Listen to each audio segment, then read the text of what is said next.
Hey, fuck him up. Damn, she really does like being played with because she is not playing around right now.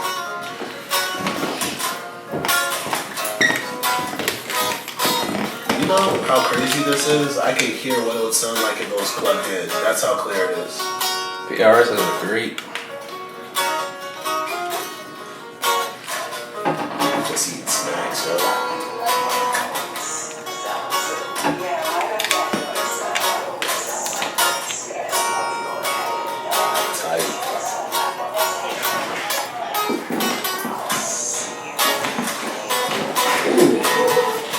Fuck him up. Hey.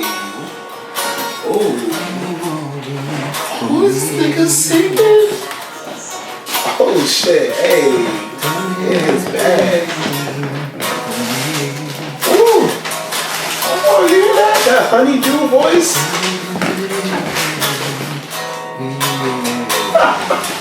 Better say louder than that. I don't hear you. Keep going. I can hear him. I can hear him. So I'm just chilling.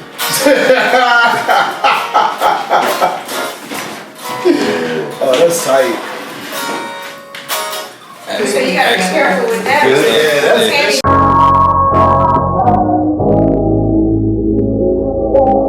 Well, wait, let me check to make sure my landlord isn't coming over so we can smoke in peace. Because if you have no issue with smoking on camera, that's fine. Did you want to not be recorded smoking on camera? You have no issue with it? Cool with that, man. Alright, cool. Let me check the text messages. Look at me. You know I ain't got no regular text. Ain't no business that's over here. I'll be straight. Okay, cool. Who wants this last plate for pizza so I can give you guys pizza? Because I don't like teasing you guys like that. I got it. Yeah. I love that. Alright, so I got us 3 different pizzas. I got us the really, really cheesy one, the 6 cheeses with pepperoni and some peppers, so you can touch that if you want. It's all deep dish special, you know, I just thought I should put that out there. You got cheese? Yeah, you know, cheesy sometimes. Someone mentioned chicken, so I'm pretty sure I ordered one with chicken. Yeah, because I was like, I heard you say chicken, so I got the deep dish with chicken, man. So I'm going to put that beside it. You know, at no point am I going to lift up the Domino's box so Domino's gets the advertisement, so that's us. And this one is my personal favorite. Sausage, pepperoni, the Alfredo sauce. I'm going to put this on the floor because I'm greedy. I'm going to keep that for myself later. Little nasty award over here. Alright, so if you guys want to come and get some pizza, everyone's more than welcome. It's not just for us. Come on. Yeah. Oh, yeah. Yeah, there you go. Yeah, come on, Cameron. Come get that pizza. Yeah, let them know. Yeah. I'm hungry, so. There you go. Oh, you be hungry on camera. Yeah. Alright, that one is 6 cheese pizza with pepperoni and green peppers. Would you like a slice of pizza? I got plastic plates if you don't want to wash dishes. Oh no, I love washing dishes for this show. I'm fine with that. I appreciate you though. I'm good. Who next? Because this pizza heavy, that's why. That's what she said. Anyway. I'm about to get that tattoo, by the way. Yeah, what? That's what she said? Are you for real? You dead ass. Oh, you dead serious. Oh, okay. So how's everyone's day going? You know, we here, you know. Everyone looking like bad bitches today. I like that. Keeping that energy great. Olu got his grill. What's up, Olu? Good grill, man. He got the Auburn on top. We're talking about what color hair he might be changing his hair to. You better know colors. I love that. I mean, you know, I got women in my life, so you know, I grew up in a house full of women. I gotta clarify that. I grew up in a house full of women. But you say you got women in your life, niggas go like, oh, you got women? With an S? Like, oh, that's you? Like, That could also be copper. So be careful. What you say? That could also be copper. So be careful. Copper? Oh, just that copper with the okay. Oh no, that's real. That's real. That's you got me. You got me on the colors. You got me on the colors. So you were telling us about you and the go-go before we turned the cameras on. Someone passed me the plastic cups. I want to get everybody drunk. Yeah. Nah. He knows where it is. It's right there in front of you, not to your left. Yeah, right there. Yeah, that's the cups. Yeah, that's it. Yeah, alcohol, yeah, my bartender on Tuesdays, it's Monday, I'm starting early, baby. Practice makes perfect. Yeah. Got this watermelon, black flavors, okay, I'm gonna put this down. Girl. What's up? I said it. I said it. Did it all. Please. I'm gonna put my grill away on Luke. Yeah. My bad, man. Put it beside the jewelry box. You know what I'm saying? You good? You're nice earrings. You're welcome. Yeah, you're welcome. You're welcome. But yeah, man, you was telling us about growing up out in Virginia. Because you were born in DC, but you went back and forth. So tell me more, man. Man, it was like summers in DC, you know what I mean, and all the other times I was down in the country in Virginia, down in Williamsburg, Virginia. Okay, Williamsburg. You know, so I still on camera. Oh no! Oh, party oh, foul. the killer. Caught him on Oh God, I gotta He take a said he was shot. a bartender. Where you I working? am, man. I'm right now. I'm off the clock. Oh no, I'm guilty. Oh, shameless it's almost like I've been waiting to take a shot all day, like yesterday morning. Cinco de Mayo. Oh my bad. Okay, keep going, guys. Keep going. Oh no, you good, bro. All right, so Williamsburg. Tell us about I Williamsburg. mean, you know, it's a traditional Southern upbringing. You know what I mean? Okay. Except for we got the pleasure of, you know, getting to see plantations in the colonial Williamsburg atmosphere on a daily basis. Wow, your use of pleasure and what you just said are two different things, but I'm listening. Yeah, that was our pleasure. We got to I'm listening to you. reminded of our history on a daily basis. So what that would do for a young man like myself would give you the determination to rise above your history. Okay. You know what I mean? Yeah. So yeah, basically that's really what it was though. Always in the church at a young age. You know, started, actually that's where I started, you know, doing music. Okay. When I was 3 years old. How was church for you growing up? Hard. You gotta ask those questions. Oh, you was in church, huh? Church, man, I was a bad kid, like, you know, one of them type of kids, so church was hard. Sitting there, listening to that, and you know, my dad was a preacher too, so it was Oh, like, your dad was a preacher? Your dad was a... You never mentioned this, Trey. yeah, He still is a preacher. every day. He still is, man. So was his father. Oh, man, okay. My grandfather was a preacher, my dad was a preacher. Okay. So we were in church for like 6 days. man, come on. 6 days a week. So that's man. why I That say it sounds was like my hard. mom running me up and down the streets of North New Jersey. But that's not what this is about. Keep going. It's about to get dark on you folks. Man, it's about to take a turn on But yeah, man, tell me more. So yeah, I mean, growing up in the church at a young age, I used to, that's where I started playing the drums. Okay. And singing, actually. My mother and father would love to invite us up to the front of the church to sing. And when we were little kids, we used to hate it, but I'm glad they did it now. But back then, it used to be, oh gosh, terrible. Like, I can relate to that. Now, I can't say I can relate to the Jackson 5 completely, but I can relate to being threatened if I didn't get up there and sing, you know. Okay. Boy, Okay. you know, that part. At least I know you wasn't Otis. Oh yeah. Yeah, that's nice. That's nice. That's what happened. Was that rude? No. I thought everybody loved Otis. Isn't it about Otis, guys? Oh man. Everyone's giggling. Yeah, man. Because we all think about anybody here to see you open. Come on now. You know what it is. Shit. Everybody here to see you, Otis. That's amazing. But I got a solid foundation, you know, morally, ethically. Yeah. I can't say that. You know what I mean? I used to get my butt whipped by my older siblings all the time. So I got that determination factor, yeah, you hear this niggas. Why you gonna laugh at you? At your interview. Right, cause either one of those moving that ass. You're rude. That's what the Middle of his old conversation. So you beat his ass. That's what that laugh was? Like I had to do it sometimes? Nah, man, we were just fighting. We were just playing. Yes, man. They call it. That's what they call it. Cool. I appreciate it now though, Okay. cause I got no fear. So you Okay. know, you get used to boxing with cats that are 5 years older than you. You know, yeah, it puts that line in your heart. So it's cool. Okay. Do you feel that conditioned you when it came to playing instruments and who you are today? I would say the determination from it, yeah. Okay. My dad was a guitar player. My Okay. grandfather was a guitar player. My mother is a singer and a piano player. So doing music was something that was always relevant and serious. So if you wanted to do it, you couldn't just like, you know, be bullshitting. You had to be about it. You know what I mean? So my foundation, as soon as they knew that I was serious about it, at 9 years old, they bought me a drum set, like a real drum set. Okay. Like they weren't playing any little, you know, get one of the little kiddie drums, because they tried that when I was young, and I beat the kiddie drum set up like, this ain't real, get this out of my face, like give me some real drums. And so they did.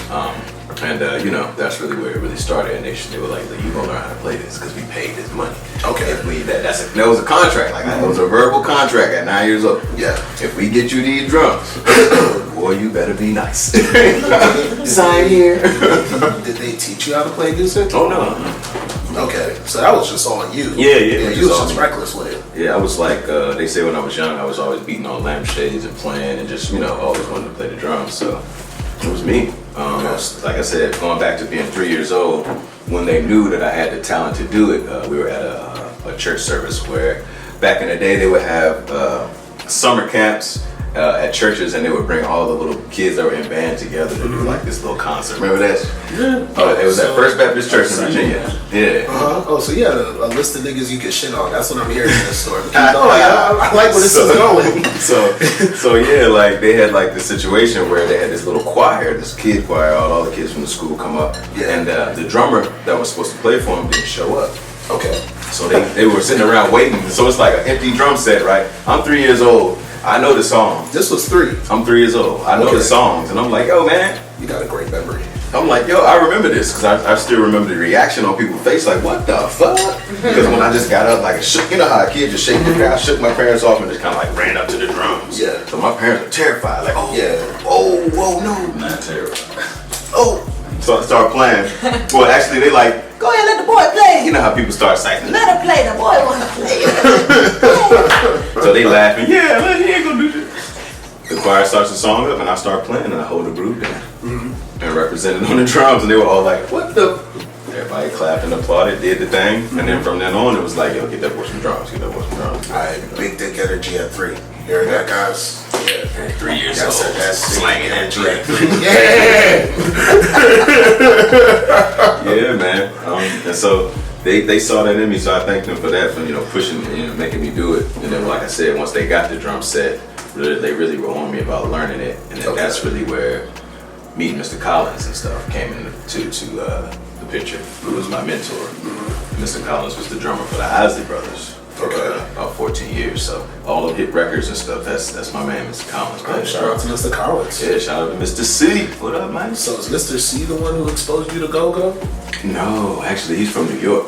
He's from Long Island, where the Isley Brothers are from. Okay, so he was traveling. Yeah, but he exposed me to how you could actually be a family man and still be heavy in the industry. Okay. Because, like I said, when I met him, he was already married with 4 kids. But he was still writing songs. He was working with like Reedy Jackson at the time and some other people. He had a studio in his basement. Yeah. That was the first time I saw somebody with a studio in a basement. Like, you could do that? Okay. You know what I mean? Like 9 years old, that blew my mind. Yeah, What? So you had like great examples of like, yo, I too can be successful and have my own resources. Oh yeah, for sure. Okay. Okay. At a young age, it was always like being independent was established in me early. Okay. Early. You know what I mean? Because I saw these people that were doing it themselves. But yeah, he taught me how to play the drums. He taught me how to read drum music and pointed me in the right musical direction, that foundation wise, and then just like mentored me for the rest of my career. And so yeah. Would you say notes that are written for each instrument are written differently, so you have to like study those notes, or once you like see one, you can understand the basis for the next? The beautiful thing about drums is that rhythm is always the same. Okay. For all instruments. So if you learn rhythm, then you can read rhythm for any instrument. But when you go into notation on a particular instrument, that's when it's different. So like trumpet, it has a different clef than the bass. So you gotta know, you know what I mean? But the rhythm's always the same. Okay. So what I did is I applied the knowledge of, well, I can read the rhythm, so now all I have to learn is what note this is. So I don't have to focus on that. All I have to do is focus on this. And that's what I do when I, learn new instruments. Okay. Yeah. Okay. So learn drums first. If you're trying to learn it, learn drums first, or just how to read rhythms first, and then you'll be able to learn anything. Okay. Yeah. Wow, just gonna give us this gem, man. Hey, man. Take That's a why I'm bite here. of this PTO 6 cheese heavy right here. Wow. Yeah, I'm looking at you like you're delicious. That was great, man. I see what you did there, man. Oh, you just gonna sing on camera? You nasty for real. Right. I like that energy. Yeah, man. So who exposed you to go first? Man, I mean, my siblings. My siblings. Brian Holloway. Yeah, my siblings. My cousins, Brian Holloway. Amber, yeah. Okay. Hey man, all of them, like they all, but Brian was real big on it. He was like, He would always come down from DC every summer to spend time with us. We would go to 4-H camp together, stuff like that. And he would always come playing a new go-go, bring a new go-go tape, and wild out to the music. You know what I'm saying? We'd be like, what the fuck is wrong with you? What is this? Do you remember what tapes he would bring? Yo, we're gonna talk about tapes in this Junkyard. interview, yo. Junkyard, man. Junkyard, okay. Talking about Genghis all the time. Yeah, he would bring Backyard. He would definitely, but I remember specifically Junkyard because you know, the sardines, pork and beans, and he would always do that joint. Camp too. Chuck Brown too. That was the first song that I heard. Go song, Sardines, Pork and Beans. Okay. Yeah, at Catholic University of America. Okay. And of course EU was all over the place. You know, of course we were listening to Doing the Butt. Like every golly, the Butt was like our almost the whole childhood. Like Those school days. What? Shout out to the Butt. That part. Shout out to EU for putting the butt on the map and making everybody say, oh, damn. Yeah. Exactly. That's part. DC, put the butt on the map. Okay. Alright, so after being exposed to tapes, were you seeking out to be a part of any go-go bands, or were you just working on, like, hey, what's next for me as a musician? Never, man. I just, you know, at that age in my life, I was just trying to be the baddest drummer I could be. So, and I was doing a marching band and stuff like that. So it was just really about, you know, chopping cats' heads off on drums. It didn't matter what the genre was. You know? Yeah. So I play all genres, all styles, especially on drums. So, but yeah, I wasn't focusing on what direction I was gonna go musically until like, sheesh, when I got into high school. You know what I mean? Okay. That's when it started being like, I think I wanna be in a funk band. You accomplished so much, and we didn't even get to high school yet. Right, yeah. You know, shoot, life of a hustler. You had a decade of dominating everybody around you before getting to high school. I would say so. Would you say so? Musically, yeah. It's true. We was definitely doing some things, yeah, for sure. Yep, and you know, but that's just what we were raised as. Like I said, with my folks being musicians and the people around us being black. Well, I didn't even mention that my parents were in a group called the Wise Gospel Singers, which was like a famous group from Williamsburg, Virginia back in the day. Okay. They were a gospel group, like I said, but they were funky, and like you would be in the studio like every week with them because they would have rehearsals at the studio, and then I specifically remember my mom poking her head out when we were younger, being like, "My God, what? We about to record?" Like that was like the normal Wednesday to Friday night for us as kids. They would broadcast every week. Right, that's right. They would Do you record their own remember, do you remember radio what show. station they would broadcast on? It was an AM station in Williamsburg.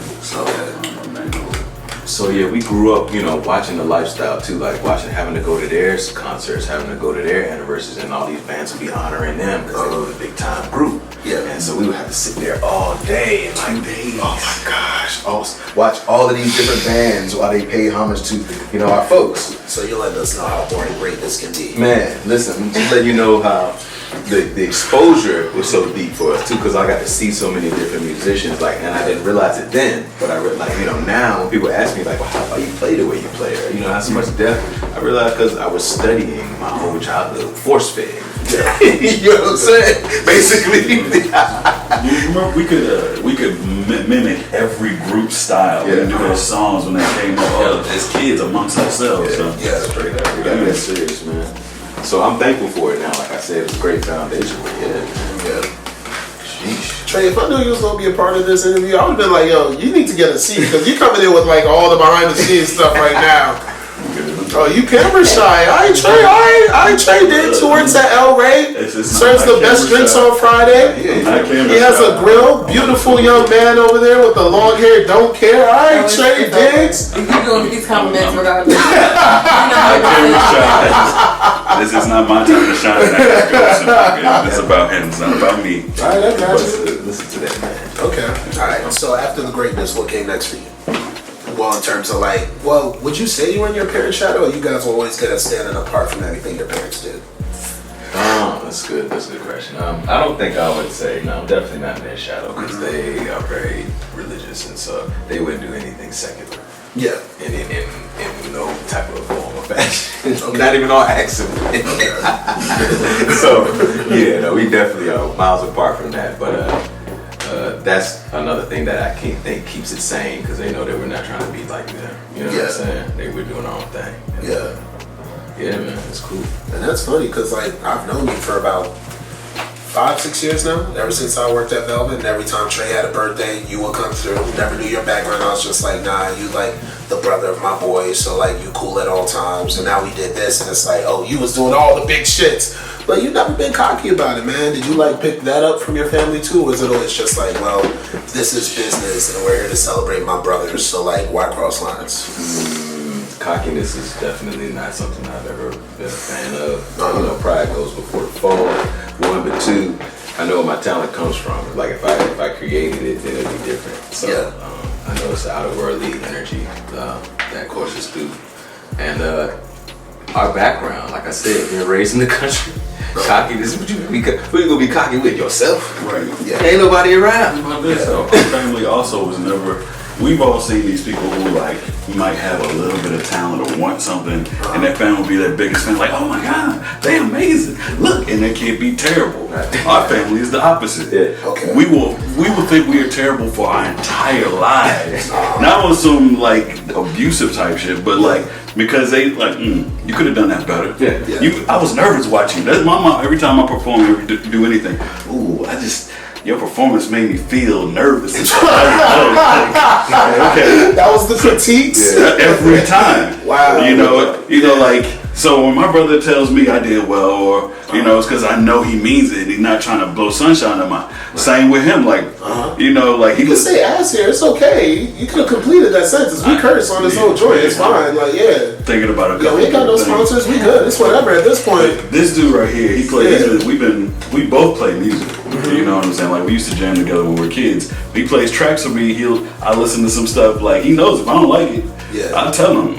Or the ones I do like, I'm like, yo, can I hear that one again? Yeah. We keep it real with each other, and I think that keeps you from getting cocky. Like, because we see so many people that are legit terrible. But people are like, oh, you the best, and like. You don't want to be like, I don't want to be that good. You know, my opinion could be my opinion, so I'm gonna just keep that.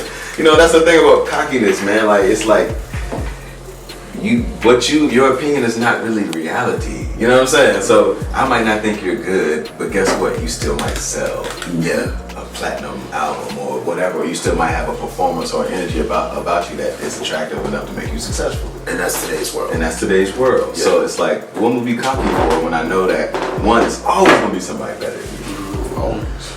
So as soon as you think it ain't, that's when you're gonna get that rude awakening. And two, what are you doing it for? I'm not doing it to compete with anybody, but I just want to be successful and make sure my family's straight. Okay. So I can't be cocky because as soon as people try to compete with me, it's not like I'm gonna withdraw. I'm just gonna do something to make them never want to compete with me again. Without even he was trying to get me to compete on Tuesday, so on Sunday I'm gonna do something so vicious that he's gonna withdraw that request. You know what I'm saying? I only had a person like that around me, man. I can only imagine what that personality is like, man. You know, just folks be out here, man, competitively crushing niggas out here in these streets.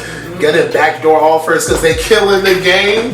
But I mean, you know, who are they? Who's that? What are they doing out here? Can I tell her what you said in terms of why you were late earlier, what you were working on? I mean, it's fine. Yeah. I was working on He was working on a track for your boy and J. Cole.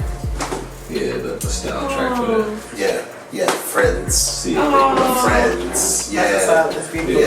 I like seeing people move silently. Yeah. But talk about moving silently, tell me about Mambo Sauce. Tell me about how that came about. Tell me about how you built into that. Oh, that's interesting. I was actually living in Virginia at the time. Okay. In there. What part?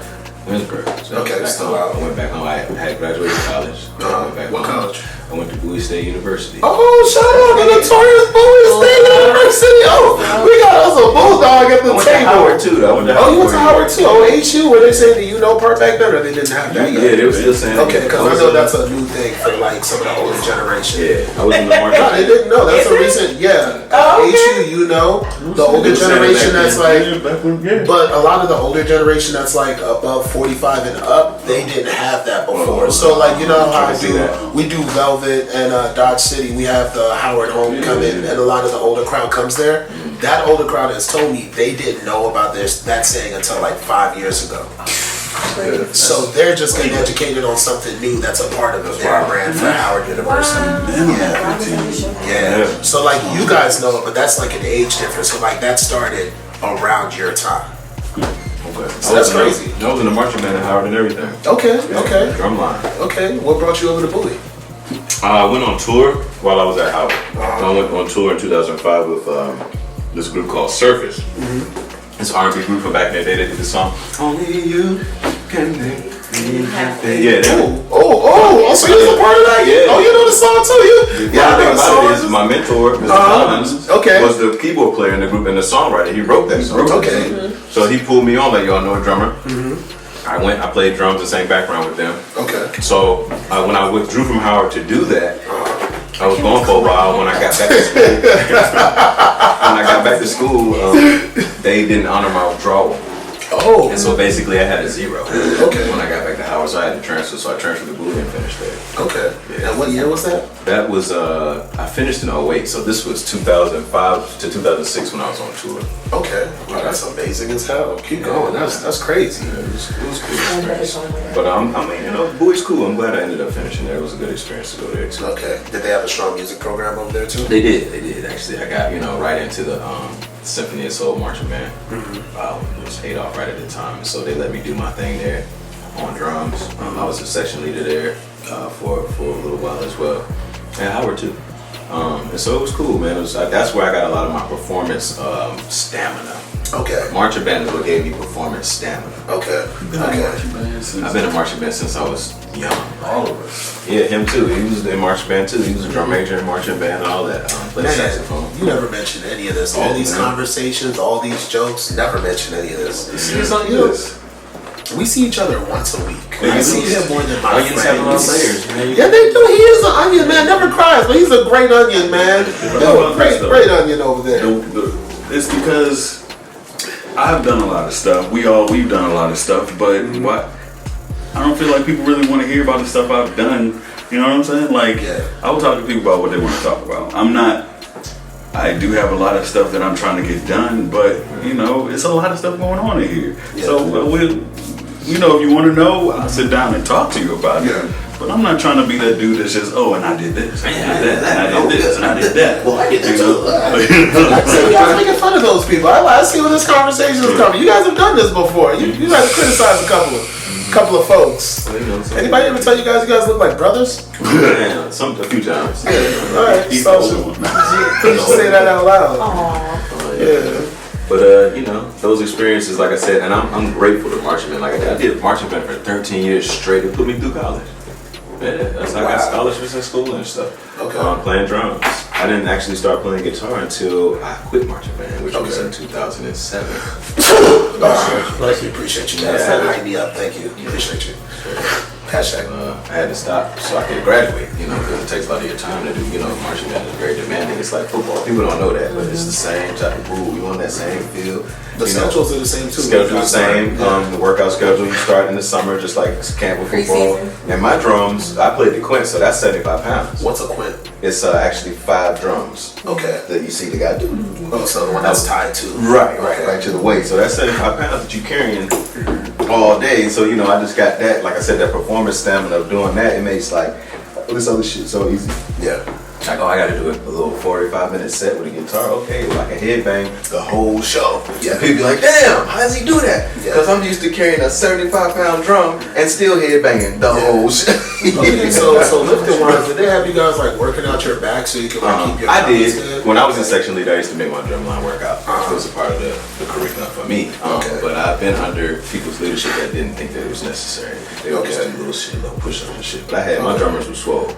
I used to actually fight to get time in the gym and stuff. You know what I mean? He says drummers are small. Honestly, shit. you're used to being the leader when it comes to like, hey, I may not lead the pack, but this is what we need to do if we want to be better. Okay. Okay. Yeah, I got that definitely from marching man. You know, it's not easy to make people, like I said, carry 75-pound drums for 3 miles. Yeah. And stay strong. Like, so yeah, I got a lot of my grit and like, oh, you gonna do it. From that, you know what I'm saying? You know what I mean? Yeah. But so yeah, I'm very thankful for that time. I'll never forget that. I actually want to start a little drum line. I'm gonna do that soon for charity, like a little kid one, a youth drum line. You know what I'm saying? Okay. Yeah, I'm gonna do that. So, do you have some folks in mind that you're gonna execute this with? One or two. But as of right now, like I said, I was just talking to my brother earlier. Like, I'm trying to do more stuff on my own. Okay. So that I don't have to worry about other people dragging their feet or whatever. So I'm gonna do everything I can do, and then when I reach that point where I can't do no more, then I'll be like, yo, I'm gonna call somebody. Okay. Community-wise, have you been involved with like kids in terms of teaching them instruments, how to play, knowledge? I've actually participated in like 3 or 4 camps over the summer in Southeast where we teach kids how to make beats, write songs, and perform. I've been doing this with Tone P, for about 3 years. Okay, shout out to Tone P. Yeah, shout out to my man Tone P, man, that whole district funk movement, you already know. So we do that. We in the community, man. Give it back, definitely. Okay.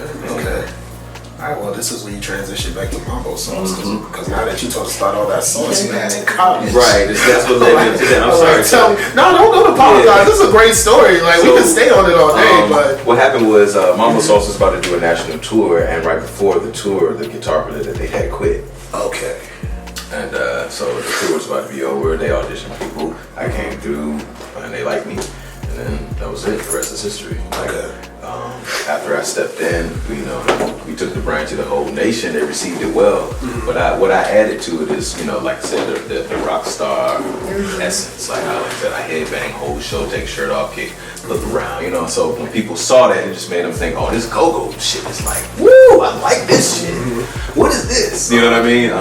And so it's, the rest is history after that. I just stepped in and just filled the position and just made it my own. Okay. And and it's cool because the actual Mambo Sauce recordings, shout out to Malachi, it's a few people that put it together. So when people already ask, like, who's the guy playing on the record? There's a few people playing on the record, like a few guitar players, because it was a work of a few people to put the sound together. But the actual group was, the members, those physical that you saw. So, yourself. Right. So that's why I'm proud to say I'm a part of the brand, because I'm a part of the push that made it national and made it known. You know what I mean? Which is cool. So yeah. Okay. Did you ever write any songs? Not any of those ones that but we had a second album we were working on. I wrote like 3 or 4 for that album, but it just didn't come to fruition. Okay. All right. Well, how are the members doing now? Which is always a hard question for anybody to ask. Everybody's doing well, actually. I still perform with Joy Carter, who is the lead singer. We perform. I got a gig with her next Wednesday in Baltimore, actually, on the 15th. Okay. So we never dropped off contact. We just kept doing business together when everything kind of went. You know what I mean? Okay. Would you say that there's a certain kind of endurance that you built over the years from like touring nationally that like goes into your sets now? When it comes to other business and being an artist, because you consider yourself an artist over just a musician at this point. Right. Definitely. That set. You saw a nice set pose. You saw that set you just did. I got a lot of endurance because you learn that it's basically all the same. Just like any work, any artist that you deal with, you know what I mean? You gotta learn their songs. You gotta be in order. You gotta be here on time. You gotta make sure you protect yourself. It's like with anybody else. So yeah, you build up nerves over time. It's not like something's gonna change. It's not gonna change. Yeah. It's touring. It's touring. It's the same song. Yeah. No matter who the artist is. So you just build up that endurance and you don't get into the hype. That's really the main thing. Like like I said, I'm sitting with Genuine. Okay. I'm sitting with Gang. Okay. You know what I mean? But I'm working. I'm not here because I might be a fan of your music, but that's not why I'm here. Yeah. So my endurance is that, I'm not impressed. It's nothing you can do to impress me. Okay. You know so, what I'm saying? Now that we're here, how did you come across the track that you laid down work on for Meek Mill? Man, that was actually through my man Tone P. We did the Self-Made Volume 3 for Rick Ross for MMG. Okay. And so it was a track called Black Grammys, and on the track there's J. Cole's on the track, Meek Mill's on the track. Oh, my chest. Of course, Rick Ross is on the track. Rocky's on the track. Who else is on the track? It's somebody else. It was a while ago. And so it was just and Wale's on the track. And so it was just of course, Wale's a cool situation of honestly being in the right place at the right time.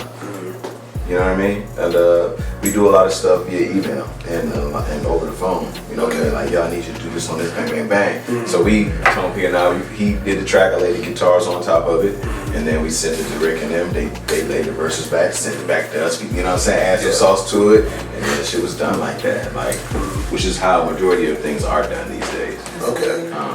So, you know, it was a cool experience. Do you think doing so many things on email has taken away from the experience of how music used to be developed before? Yes, but it's, you know, added a different time frame to it though. So like, you know, I appreciate, because we still do live sessions where we'll get together. Somebody might go to the studio for a month, like, you know, and you'll be out there with them every day, vibing. We still do those things. But, you know, I can via email send you a track for a year, or, you know, back and forth, and we can just work on that joint so much, and there's nothing holding us back, because we don't have to wait till, oh, you want to be free on Friday? Yeah. You know what I'm saying? Like, fuck that. Like, nah, I added something to it, I'm gonna send it to you. Now you add something to it, and I send it back to me. You know what I mean? So you can get it done faster. It takes away from that physical aspect, but it doesn't take away from the creativity. Okay. What studios have you worked out of in the DC area? That's like, in terms of getting that quality of sound that you guys need, Hold up. doing everything back and forth. This is important. And I'm gonna say why it's important. These children out here, and I'm calling all of you grown men children because it makes no sense. Your studio quality matters, and it makes a difference on your success. Okay? So listen to the studio names, because it matters. And also, because I'm gonna ask you, because I definitely want to know who engineered the track today, because I'm being nosy. That matters too. Your engineer, your studio, and your producer. Okay, get it together. Please continue. Thank you. Let me see. It's a long man. Take your time. Take your Of time. course, We House here for it. Studios. House Studios. That's like number one. Where they located? Now they're off of. They used to be in DC, but now they're right off of. What was that? Northwest. Yeah, it used to be in Northwest, but they moved to Maryland, like right outside of DC. Okay. No, that's good though. That shows how It's still local though. It's still close. Like it's not like, you know. still accessible. Yeah. Okay. I've done some work at Listen Vision. Okay. Around what year? It was a while ago. I see your thoughts on that. What's the what year? When you doing work out there? Probably the early 2000s stuff. Okay, so like 2004. More recently.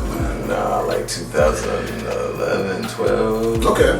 13. Since I've been back in LA. Yeah. Oh, you used to be in LA, Trey, huh? My man so much to talk G about. used to be a bit. Yeah. But honestly, I've always had a studio in my house.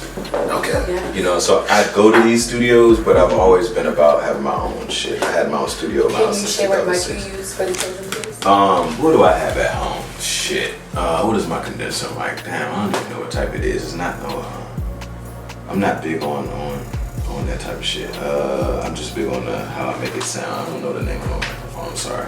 Okay. No, that's fine. That's fine. Are you That's using fine. Ableton? Are you in Ableton? No, I'm a Logic person. Oh, okay. All right. I'm a Okay. Logic guy. Okay, not the rapper, the actual machinery. Okay. And MPC, Logic and MPC.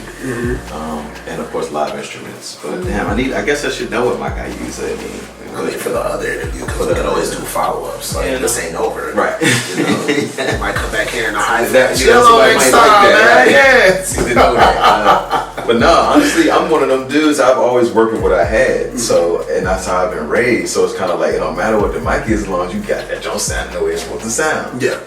So that's just me. Okay.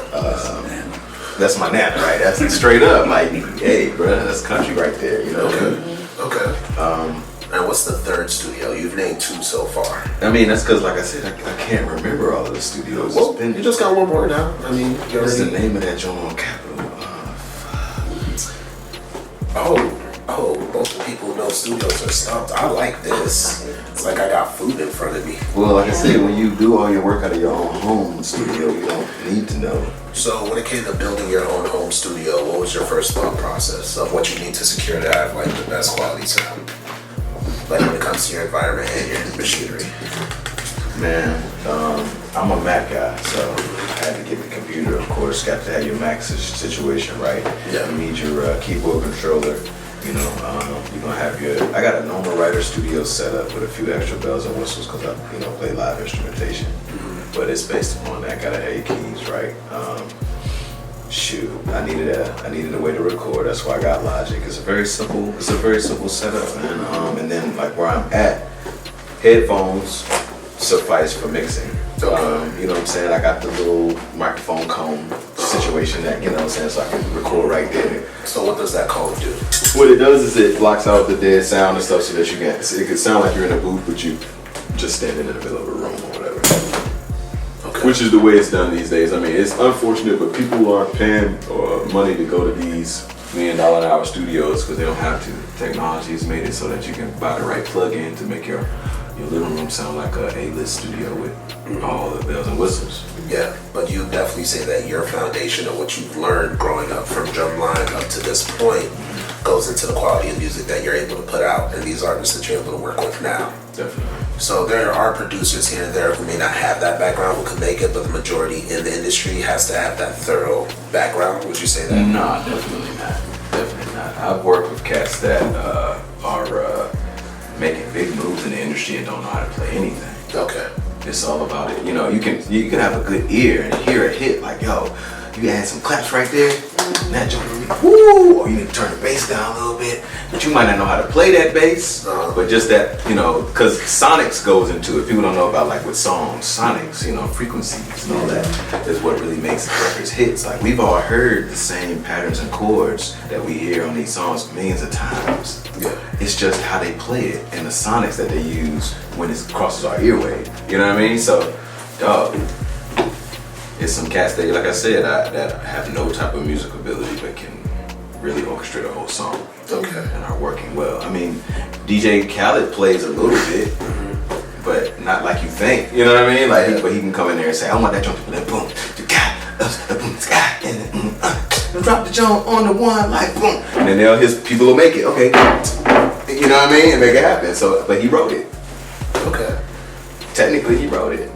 He did it. Technically. All right. So does this go into ghostwriting? Since you want to talk about technicalities? I mean, he technically wrote it. Because I heard technically. But yeah, I mean, ghostwriting has many forms and fashions. I've been in studios with people that have big names that have surprised me when I heard that they needed some. They didn't need assistance, but they reached out for some help. I ain't gonna mention their names, but I'm gonna say that you will be surprised. Okay. I've heard phone calls that say, yeah, so this is what I got. That's the rhythm. So can you put the words in there for me? You know what I'm saying? Yada yada. So it's like boom, and then the person that I was with will put the words in there for that person. And then they can still both get writer credit because is writing. Yes. That's the rhythm, it's the pattern, it's the energy, it's the vibe. Yeah. So it's like people be like, oh, you got a ghostwriter? Like, nah, nigga. I came in with the fucking melody, the rhythm, the energy, and then somebody put the words and I still wrote. So it's all about how you look at it. Like, you know what I mean? I've seen that, and that's what I call like a respectable type of ghostwriting because you're still relevant. You're not somebody that just brings something to you and you're oblivious and you just started spitting. Yeah. And then I've also seen ghostwriting where the person is actually following an artist around all day, like a stenographer in court. You know what I'm saying? Basically, and then writing a song based upon that person legitimately. So it's like I wrote a song about you for you, but it's you. So when you spit it, you don't feel some type of way because it's you. Yeah. Like if somebody followed you all day and then wrote a song about what you do from the beginning of your day to the end of your day, you'd be like, damn, this shit is me. Yeah. You wouldn't mind rapping it because it's you. So it's like there's another style of ghostwriting where, and when you do that, like I respect that too because as an artist, to get that from somebody, it's like it's an honor. One, but two, it's you. So it's not fake when they say, you know, like if somebody brought a song to me about me, and they said, yo, you play guitar real hard, and you be on your bike, got that leg, I'd be like, yo, that's me. You know what I'm saying? I write that, I represent, that's me. So I see that, and I've seen that many times, and I respect that too. Okay. So what's the ghostwriting that bothers people, man? Where it's a track that's already done, it's already completed, and then somebody hears it, and then they're like, I like that, let me get that joint. That bothers me sometimes because, you know, that happens. Oh, that happens all the time. I mean, like as a producer, I write tracks and I know it happens. That happens all the time. That happens all the time. You'd be surprised. I mean, and like legitimately, a lot of producers sell tracks that way though. They have a song like that they'll have had for 3 years that nobody fucked with, but then this new artist will come along like, oh, that beat's hot, and then they'll get on it, and then the next thing you know, boom. Yeah. Or well, I wrote this song. What's the dude's name? I ain't gonna mention him because I can't think of his name. But you hear all the time what people will say that I wrote this song for myself, and then Justin Bieber heard it, and he liked it, and then he took it. You know what I mean? So it's like it's not disrespectful in a sense because they still get their credit. Yeah. Just you know what I mean? Foundation. Right, but you know, it's just like, yeah. So I can understand why that can be frustrating, and especially in the sense of if it's in the sense of somebody taking it in a disrespectful way. Like I said, if it's respectful, like, oh, I love that song that you did, man. Can I really? And you like give them permission? Cool, yeah, go ahead, take the song. It's cool. But then there's situations where people don't own the rights to their music, you know. Yeah. And then it's just out of control. Well, you know what I'm saying? If the label owns it and then they get an artist and it's perfect for that artist, what you gonna do? Yeah, cha-cha away with it. What you do? You guys saw that the cha-cha. Yeah, so what you did. Yeah. So that occurs with this is a business. That's the thing. Like I'm not one of them people that really bashes the industry when it comes to that because it's your own fault if you get taken. And that's when you ask me about, you know, what endurance have I gotten through being on tour with so many artists and being, you know, in the situations I've been in, it's like you learn that the only reason you get burned is because you allow it to happen. So have your paperwork together. Have your paperwork together or have your gangster shit together. Children. Have your paperwork Or have your know who you in the room with. Church. with. Okay. You know, We're gonna have to interview Trey like a couple of weeks from now because Trey knows something he don't want to say out loud. I like Trey. Trey was there for everything, man. You know, I want to know, y'all. Man, that's my number one entourage, and that's my DJ right there, y'all. Yeah. Y'all didn't know. Trey DJs, Trey DJs, Trey. My man Trey DJs. That's my DJ, yo. That's kind of crazy, Trey. You and Trey. And a lot Damn, Trey. a lot of his rock and roll influences. You met my mother, Trey. Why you keeping these secrets from me, Trey? I'm working on a project with DJs and artists, Trey. The first time he was making beats, I showed him how on Fruity Loops. Yeah, you showed me right there. Oh, man. My bad. I bought him his first MPC. Oh, damn. Trey did all this for you. I see Trey every day. That's my best friend. What you Yeah, talking I thought about? we were buddies, Trey. Damn, Trey. Like, I don't go around saying, "Oh, I did this, I did that," because I'm just living. Trey, man, just talk to Baby, what I'm yourself saying? about me, man. Just talk about yourself about me, man. You know me, Trey. Trey, we took tequila shots together before you stopped drinking, Trey. But it's I'm one of those friends. it's not like that for me. It's like I'm out here just living and hopefully building up good karma. Okay. You know what I'm saying? I'm not out here trying to. Awards are nice. I do want money because I want freedom. Yeah. But at the end of the day, the things I do because I'm just living. I was taught the same ethics as him. We're supposed to do right by people, do right by family. Yeah. And if you got a light, let it shine. Yeah, don't believe the hype. You know what I'm saying? Like, Hype is don't. The hype is dangerous. Hype is dangerous, brother. Yeah. You know what I mean? Instead, like you said, that we keep going piggybacking on these things, but you know, staying humble comes from also being burned a few times. You know what I mean? Because you learn. Like you can either not learn from your mistakes, or you can. And I'm at that point right now. Like I love the industry. Yeah. And I understand how it operates. And for those people that do get burned, I'm sorry for you, but it's like that was your own fault. Yeah. Yeah. Like I said, have your paperwork together, like I said, or have your gangster stuff together because you know at the end of the day, yeah, you gonna have to have all of that. Yeah, like being behind the reason that we gotta chase a dog around for 3 days. Yeah. Wild times, man. Wild times. Yeah. Alright, well we're gonna take a break here for now, guys. Give it like 5 minutes.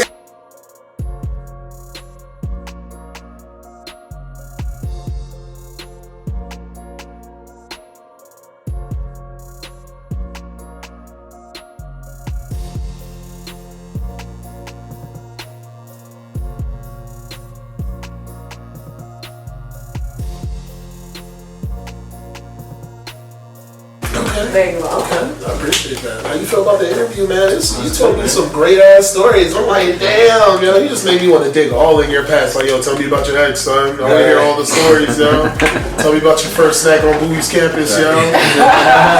What dorm were you in, Slim? Let me know. I appreciate you having All the me. questions, man. All the questions. No, you doing great.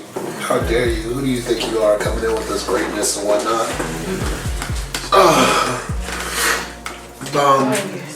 Are you guys just rolling? Are we just back in it? We just gonna edit this shit Just out and back in stuff? it. Alright, Yeah. cool. You guys, like, yo, I don't know if the energy is the same. I don't give a fuck. I feel great right I now. feel lovely. So, Food's got me nice. hey, man, hey, you know, we do that. You gotta feed your niggas, man. Just, you know.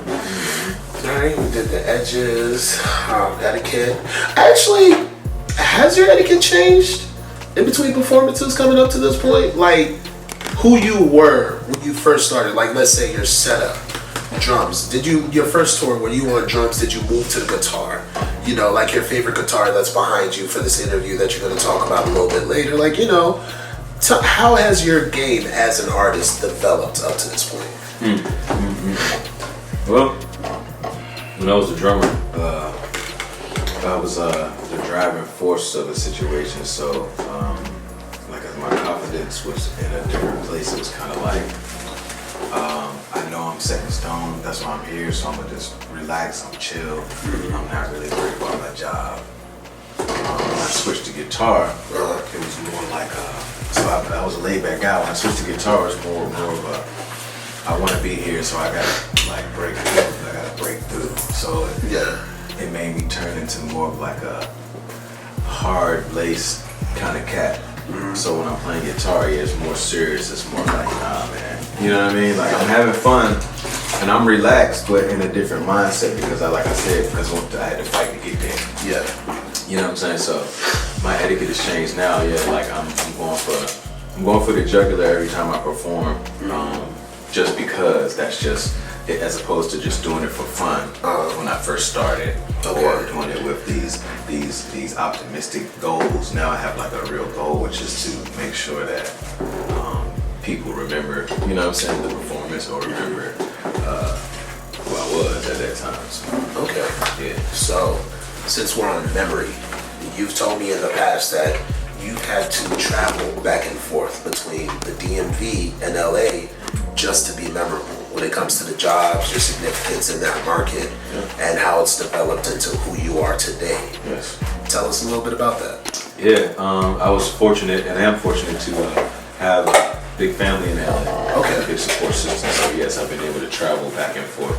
But yeah, what happened is I got connected with the game out there, and after that tour ended, I was in LA for a few months. That was like the end of 2017. That was the end of 2017. Yeah. Okay. I was like, actually beginning of 2017. Excuse me. Okay. I was in LA for a few months, and I was making a lot of connections, and so those connections that I made in LA at that time, I just maintained. Yeah. But then I knew I had to come back home. My family was on this side, so when I came back on this side, I still let those people know, like, I will make that trip to hop on a plane is nothing. Yeah. You know what I mean? Like I said, riding in the car is for 3 hours. I used to do that on a regular, 2 hours, 2.5 hours to go down to Richmond to go wherever for a gig. So if I'll do that for a show, then I'll do it for a studio session or for this meeting or whatever. So when people knew that and took me seriously, they would keep calling me. So I would be in LA one day, you know what I'm saying, doing this or whatever for a week, and I'll be back over here doing a gig there, and I'm still doing that. Okay. You know what I mean? Because like I said, and you all just have to have that mentality. It's just a plane ride away, so don't limit yourself just because somebody says it's LA. Like, hop on that plane, go to sleep for a few hours, wake up in LA, get that money, hop back on that plane, go to sleep for a few hours, and you back at home. Like, real talk. Okay. So, mute DC. Now we're in the don't mute DC phase. TCB has been doing a lot of action lately with Wale in the studio, a couple other artists from the DMV. Does any of that affect the work you're doing now as an artist from the DMV who's been going back and forth for so long? Not at all. Okay. Not at all. Would you say that's important though? That's something that's needed to happen for a while? Or everything happens for a reason? I'll say it's important just for the simple fact that it shows there's a love and an appreciation for the music and the culture. Okay. I don't care what the reason is. I just take the fact that it shows that there's a love and appreciation for the music and the culture. Yeah. So that makes it important. Okay. So I did appreciate that, seeing that. Oh wow, people still, because honestly, like I said, I was doing go-go. That was, 2012, 13, 14. Like, you know what I mean? So now that I've been doing, mainly like hip hop and R&B type gigs, and a lot of corporate type of gigs, I don't get to hear the relevance of go-go as much. So just to know that there's a lot of young people out there, you know what I mean? So just to know it's still that type of love and appreciation, for the culture, that was cool. That's what makes it important. Okay. Period. Okay. All right. Well, we're gonna round back to you and the studio sessions that you've worked on. Okay. Tell us about Rick Ross. Good. And that work, because you've touched on Wale, Meek Mill, and the rest of them in that one track. Mm-hmm. But is there any other business that you've done with Rick Ross that you've learned a lesson from when it came to the business of studio? That, like I said, that was all via email. That situation, I just saw how efficient he is very fast. Mm-hmm. And like the idea of the production was like basically all put together by him as far as the, just what we want to do, this is the direction of it. So he's a businessman, you know what I mean? So I respect that. But directly, no, I haven't been physically in the studio with him. So okay, how much have contracts come into play in terms of everything that is done? No, even if it is simply via email. It's everything now. I know. Okay. Now that I do everything, it's gotta have some type of paperwork with it. Because when you say now that I do everything, what do you mean by now? Now, like, it's been back in earlier, like in those times, like even then, like it was paperwork for that, but I've done a lot of work where it's just been, word of mouth, handshakes. Mm-hmm. You know what I'm saying? Yeah. And of course, that always ends not in a good way. Different. That's not the way you expect it. Yeah. It's always a surprise. Now it's all about seeing something right, even if it's a simple, it don't have to be a million words. It could be 2 sentences. As long as we know what you're getting and I know what I'm getting, we're good. Have you made sure to have a lawyer on deck for a lot of these processes that you've gone through, or? Always on deck, yeah. Lawyers always on deck, yeah. Okay. How much of the language yourself have you learned through the contracts from doing this for so many years? A lot. Majority of it, actually. Majority of the language, actually. I read there was a book called Everything You Need to Know About the Recording Industry by Kashif that I read when I was early starting before I ever really got in the game. Mm-hmm. And so that's when I got familiar with a lot of the lingo, and that was, way before I ever saw any paper on the contracts. But, excuse me, I have a few family members that are lawyers as well, so that is always on deck, you know what I mean? Okay. So you're an artist, producer, songwriter. What do you have next for yourself coming up in life? Ultimately, we're moving into doing films and pushing my brother's art, man. Definitely. You mean your brother's art that's like right here? The Trey Diggs art that's right there on the wall? The Trey who's right here in my kitchen just doing kitchen things, Trey? Right, Trey? Right, Trey? Right, guy? Hey, Trey, you got your shirt on, Trey. You want to know more? That's all. You know what I'm saying? Product placement, hey, that's not a plug right now, plug. Hey, I like that. That escalated so quick. Yeah, listen. Oh my God. We're always still working on something like that. That's the next level. You're gonna see the Primo brand everywhere. We're gonna get this book out here. He has a lot of characters and illustrations that he's done that are noteworthy and need to be seen by the public. So we're gonna put some action to that. Okay. We got some shows we're working on and some movie ideas, writing. So that's definitely the next stage, because the beautiful thing about film and the reason I want to go in that direction is because it needs music, and I already do music. Yeah. So it's a hand in hand. It's like a logical next step. Yeah. He acts. He's actually trained. He went to Howard for that theater. Oh. He got a degree in that. Oh, HU over there, huh? That's okay. I'm glad you said it back. We can That's validate great. our shit to make it, relevant and make sure it's professionally done well. And then, I act a little bit too, because of course I do the soundtrack and then the, all that good stuff. Okay. That's one of the main directions we want to go. Okay. in your travels and everything that you've learned, let's talk about mannerisms and how important that is to the language of the people around you when you're on tour. You toured with Gabe. Coming from the DMV, knowing that body of work from those people in California, do you think that knowledge was important when it came to like just doing business in general, period, like from the lower level? Oh, definitely. I would say so. One, because like I said, I wasn't caught up in the hype being from here, and I was more focused on just the work, the body of work, like you said, and being a good, making a good impression on them. And when it's funny because being from the East Coast, working with cats from the West Coast, you have that pressure on you to try to, I'm not gonna say over impress, but that's really what it is, because you want to make sure that you're repping your whole coast. You know what I'm saying? And everything you do, I can't just be myself now. Now everything I do, they looking like, oh, so that's how y'all get down? Nah, but yeah. So it was cool though. That pressure actually, made me who I am today. And they're all good. I mean, Gary, he's a good dude, man. Real cool dude. Okay. So it's never like he was like, yeah, it was cool to represent the East Coast, man, and I definitely did that well. Okay. All right.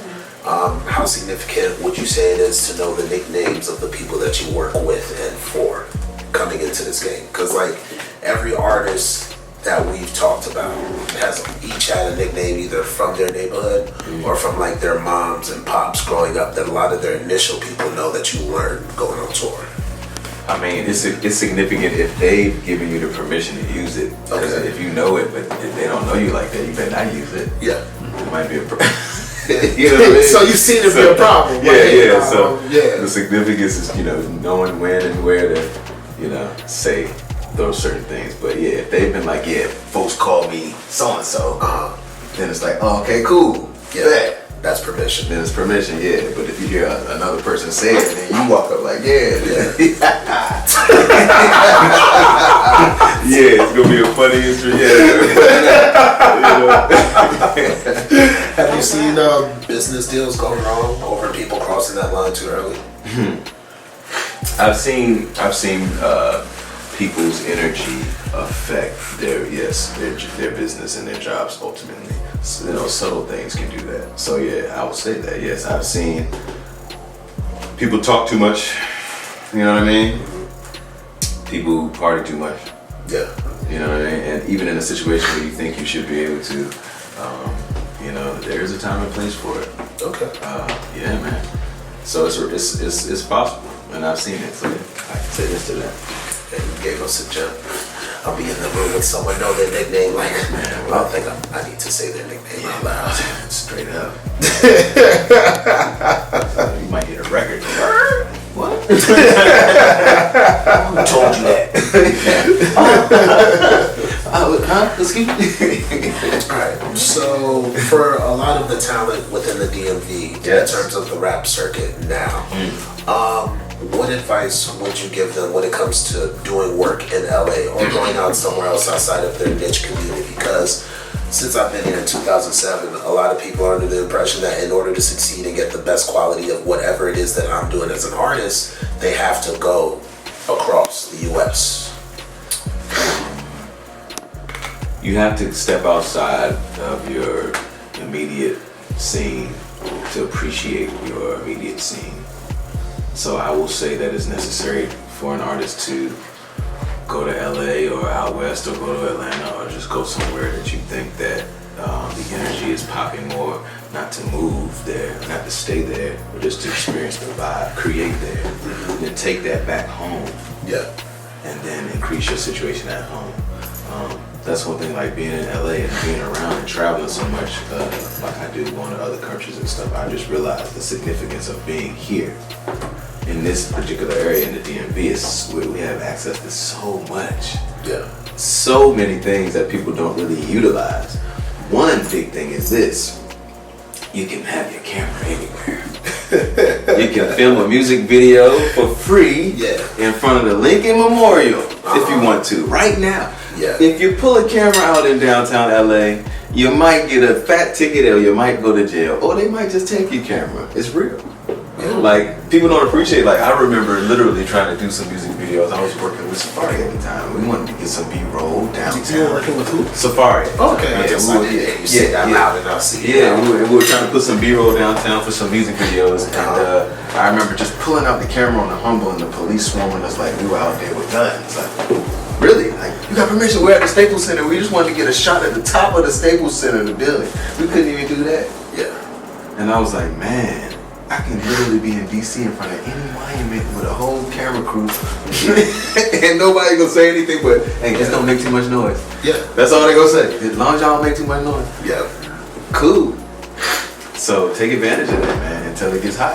Okay. Because, you know, one thing too I can say, sorry, is being in other places, and this is just for DMV artists to just inspire you. You always see DC on TV. Always. When I'm in LA and I'm flipping through the channels, it's always some type of Bones, CSI, so and so, and it's always supposed to be DC. So what they're thinking about and everybody else is thinking about outside of DC is DC. Yeah. But they make us think that, you know, it's not relevant. It's very relevant, man. So just utilize that, man. Know where you're at. Know where you're at. So subconsciously, the media has geared the public to have DC on their minds. Oh, yes. Anyway, Of course, the president. So this is free advertisement just being here. Just being here is free advertisement, straight up. Like I said, the most powerful man on the planet is here. Yeah.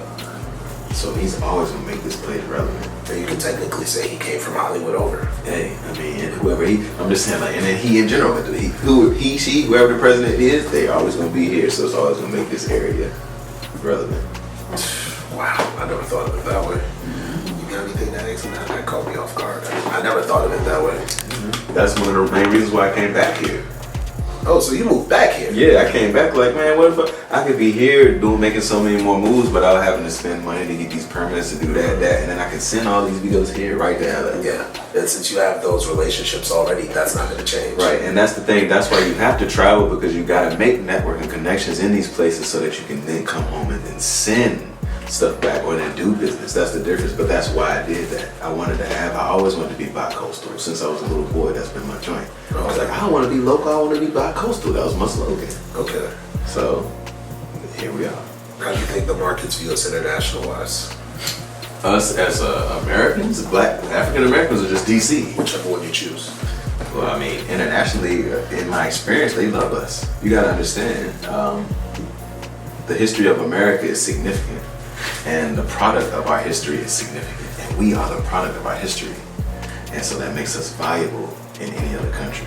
So I used to wonder, like, when I go to Africa, like I went to South Africa, I was there for a month, and like I would just wonder why they look at me the way they do. And I was in Uganda in December for a few weeks, and I was like, why do they treat me the way they do? And then I realized because in America they have created from slavery a soulful being. Our music and our art has soul that comes from the pain and the struggle of our history that nobody else has. And when people see a living embodiment of that, it's like, wow. You know what I mean? Like, you're from that, you one of them. And now you're here. And you're here right now? Yeah. I want to hear what you got to say. I want to hear what you're playing. I want to hear what you're doing, because I know you got something to say. Blues music. I mean, that pain and that soul. And I've heard so much great music in Africa and all these places, and it's great. They got melody, and they do have a type of soul there, but it ain't what we bring. And so it makes being American significant, especially African American. It makes us significant in the whole world, because we're the only people that can produce, because we're the only people that have it, that went through that. Yeah. And so it gave me a greater appreciation of myself. Like, and it's like, you know, there's always a plan. There's always a plan for everything. Even when in misery, there's a plan for that misery. I hate to say it, it's a silver lining. So that is, we got soul now, y'all, and we can use that to take over the world or change the world and make it better.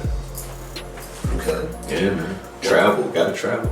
While being on the West Coast, have you come into contact with any artists from the DMV in your line of work? Oh man, all the time. Let me see. Outside of like the bigger names that we know already. Yeah. Oh no, trust me, it's a lot of people from DMV and LA. Okay. Hustling and doing things. Are they taking the same route of going back and forth like you are, or do you see a change in that thought? I'm honestly, a lot of people just go and stay. You know what I mean? They go back not as much as I do, but A majority of people go out to LA and stay. I mean, it's easy to go out. You know what I mean? You know, everything's right there. I mean, I could have stayed too. Okay. But it's just like I said. I had a different plan. That's all. Would you say, monetary wise, you have more of an opportunity to make more money here in DC compared to LA? Because I forgot the name of the place you told me, but there's a place that a lot of artists who run background for a lot of bigger names come through to perform, but there's only a limited amount that they get paid for talents that are already touring worldwide at all times.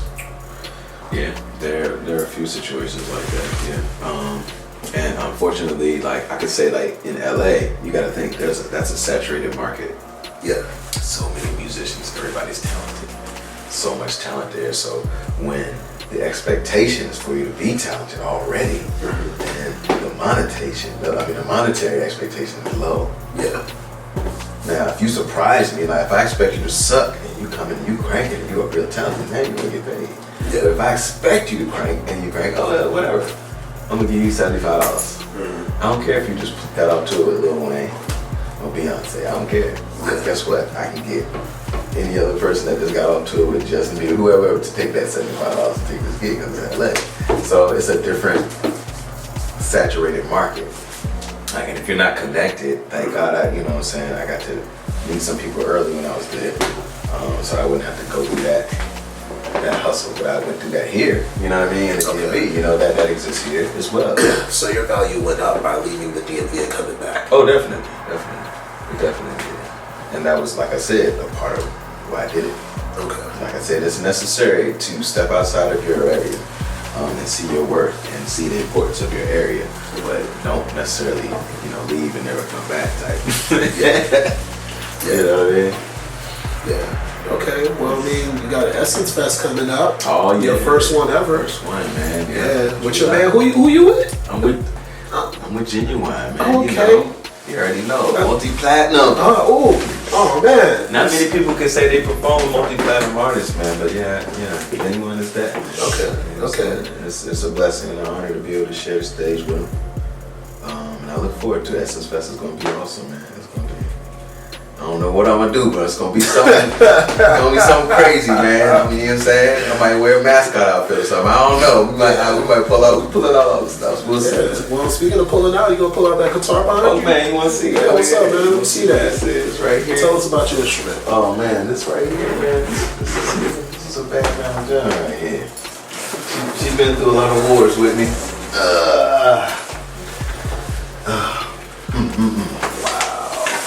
Yeah, this is what I currently use right now, man. That's crazy. Yeah, it's the weapon of choice. It's got my logo on the back, as you can see. It's the same logo that's on the back of my vest, my premium logo. The dreaded line with the guitar, which is my baby. You know what I mean? So, you know, this is what, like I said, you'll see me with the Essence Festival. This is what I rock with on all my recordings right now. And I love this guitar, man. And it's a PRS, which is, you know, a local Maryland, exactly. You know what's up? Yeah, exactly. But yeah, little prop. You know what I'm saying? She's been through a lot. Take her on a plane with me everywhere we go. You know what I'm saying? Yeah, that's crazy. This is my girl right here. You know. Yeah, this is like the Supreme interview we did. We had all the stuff, and I was like, I don't want to touch it. That's exactly what this is. It just looks great. That's beautiful. It's awesome too, because like my wife actually picked this out. Okay.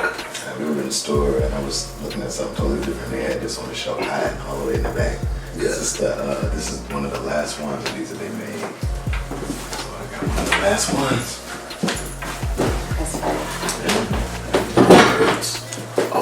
He playing it. Yeah, it's got the birds. He playing something. I didn't think he was gonna play something. I mean, it's not plugged in. You gonna do that on the show. I got it loud. Girl. Yeah, man. Appreciate you letting me bring her out. I appreciate you coming on and bringing her out, man. She was in there, you know, getting aggravated. Like, you know, she is very selfish when it comes to showmanship. She wants to get shown. Yeah. And I got to go back in there. Yeah, that's a bad bitch right there. Nobody giving me no money tonight. So go back in there, man. Yeah. That's real. You know, I don't be on that block unless I'm paid to, so. saying? That's what I'm talking about. Get nothing out there. Yeah. Get that money. Yeah. Well, Olu, man, thanks for coming on again, man. Appreciate you, man. Good luck in the future.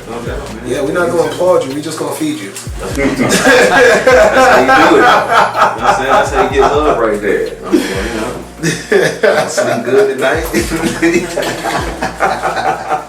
Yeah, I appreciate that. I love this. It's good. I appreciate Keep you, going, man. Oh, no, we will. We have a lot more to cover. I'll come back anytime you want me to come back through, man. Yeah, I'm here for it, man. Appreciate you, bro. As long as you feed me, sure. Hey.